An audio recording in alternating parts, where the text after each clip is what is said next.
इस प्यार को मैं क्या नाम दूँ? 1 महीने पहले की ही तो बात है। घर के पिछले भाग में मिट्टी डालने और पौधे लगाने का काम रमन और कला इन दोनों पति-पत्नी के जोड़े को दिया था। पहले दिन दोनों आए, दोनों ने खूब अच्छा काम किया। दूसरे दिन सिर्फ रमन आया, शायद कला बीमार होगी।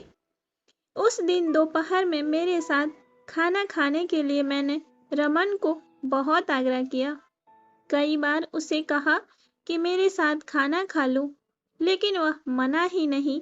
वह बोला, कला नाराज हो जाएगी। मैं बोला, अरे रमन, तुम कितना डरते हो अपनी बीवी से? वह बोला, मैं नहीं डरता हूँ साहब, कद्र करता हूँ, उसकी सम्मान करता हूँ। मुझे उसके शब्दों पर हंसना आ गया। मैंने उससे कहा, अरे क्या रखा है उसमें? ना रंग है, ना रूप है, फिर क्यों इतना उसके पीछे भागता है?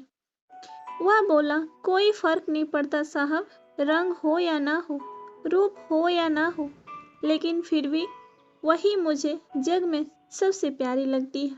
मैं बोला, तू तो पूरा जोरू का गुलाम लगता है। क्या तुझे अपने पत्नी के अलावा बाकी रिश्ते महत्वपूर्ण नहीं लगते?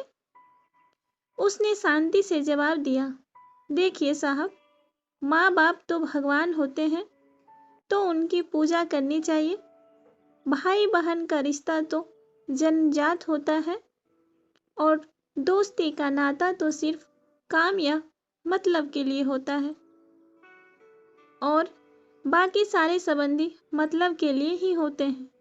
अब देखिए, जैसे कि आपका और मेरा नाता भी काम और पैसे का ही है, लेकिन साहब, पत्नी हमारी कोई नज़दीकी की रिश्तेदार तो होती ही नहीं।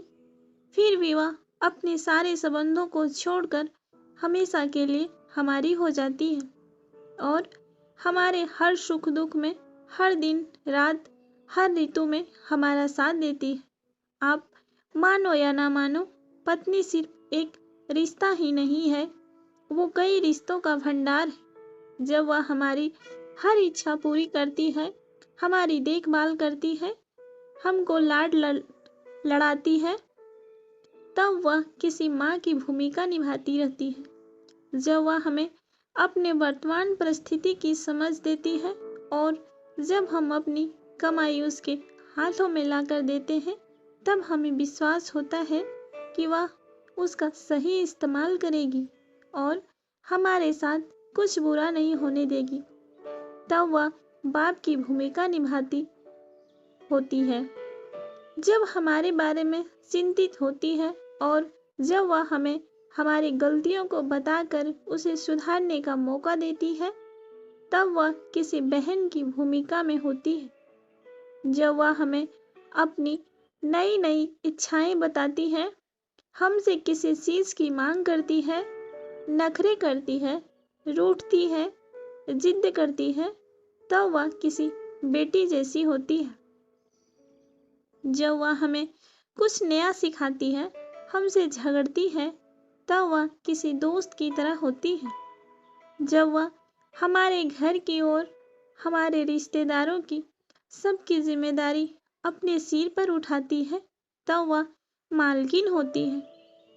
सबसे जरूरी, जब वह सारी दुनिया को और यहाँ तक कि अपने बच्चों को छोड़कर भी जब हमारी बाहों में आती है, तो वह हमारी पत्नी, प्रेमिका, हमारी जान, हमारा सांस बनती है।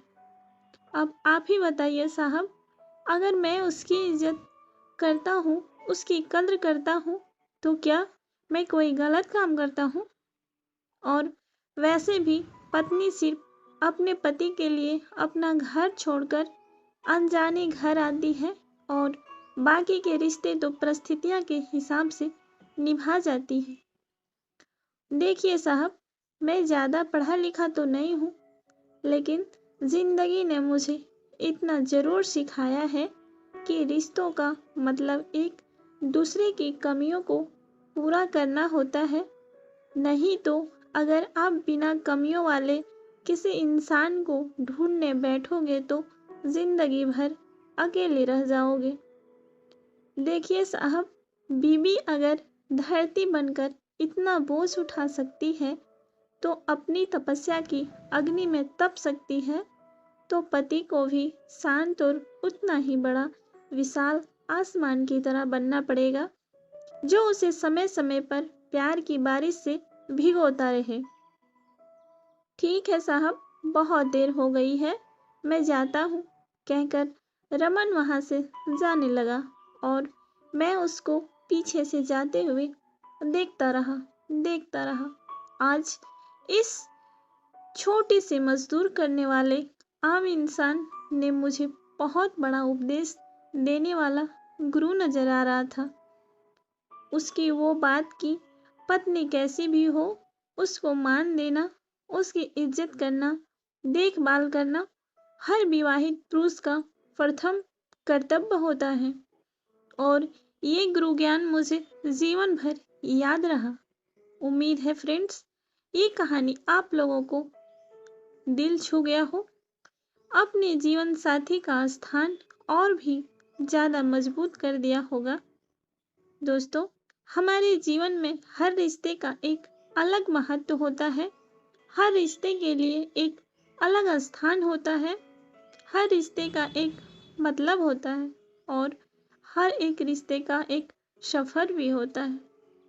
ना कभी कहीं ना कहीं खत्म होता है, बस एक पति पत्नी का रिश्ता ऐसा होता है जिसका यह सफर आखिरी सांस तक चलता है। आधुनिक विज्ञान के ज़माने में हमने बहुत ज़्यादा तरक्की कर ली है, अब बहुत होशियार हो गए हैं, लेकिन कभी कभी हमारे जैसे होशियारों को भी कुछ कम पढ़े लिखे लोग ऐसे मिल जाते हैं जो हमें काफ़ी कुछ सिखा जाते हैं। तो फ्रेंड्स, कैसी लगी यह स्टोरी? आप लोगों को स्टोरी अच्छी लगी तो अपने दोस्तों के साथ शेयर करें और अपने प्यारे हाथों से कमेंट करें। इसी तरह की कहानियाँ सुनने के लिए हमारे चैनल को सब्सक्राइब करें। धन्यवाद।